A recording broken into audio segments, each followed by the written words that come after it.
আসসালামু আলাইকুম। Hey guys, আমি ফেরদৌস। সম্মানিত ভিউয়ার্স, আপনারা যে পাতাগুলো দেখতেছেন না, এগুলো কোন ফলের পাতা চিনতে পেরেছেন? হ্যাঁ, নিঃসন্দেহে এগুলো হচ্ছে আলু বোকরা ফলের পাতা। এই আলু বোকরাকে ইংরেজিতে প্লাম বলা হয়। এই আলু বোকরার চাষাবাদ আমাদের বাংলাদেশে একেবারে নাই বললেই কিন্তু চলে। তো আপনাদের যদি মন চায়, আপনারা ছাদ বাগানে হোক অথবা বাড়ি আঙিনায় হোক অথবা কমার্শিয়াল বাগান আপনারা করতে পারেন।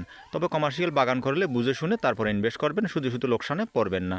তো সম্মানিত ভিউয়ার্স, এই আলু বোকরার কিন্তু আমাদের না হলে কিন্তু চলে না। বিয়েতে বলেন, মেজবানিতে বলেন, এই আলু বোখরার কিন্তু অনেক দাম। একটু ভালো মানের যদি হয়ে থাকে তাহলে 700 থেকে 900 টাকা, আর একটু নিম্নমানের হয়ে থাকলে ভারতীয়টা তাও আবার 250 থেকে 300 টাকা।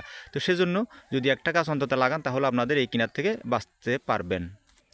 সম্মানিত বিওয়াস, আমার এই গাছটার বয়স 2 বছর প্লাস হয়ে গেছে। এটাতে একবার ফ্লাওয়ারিং হয়েছিল, আমি কিন্তু ফ্লাওয়ারিংগুলো নষ্ট করে দিয়েছি ফল না হওয়ার জন্য, যেহেতু গাছটা দুর্বল হয়ে যাবে।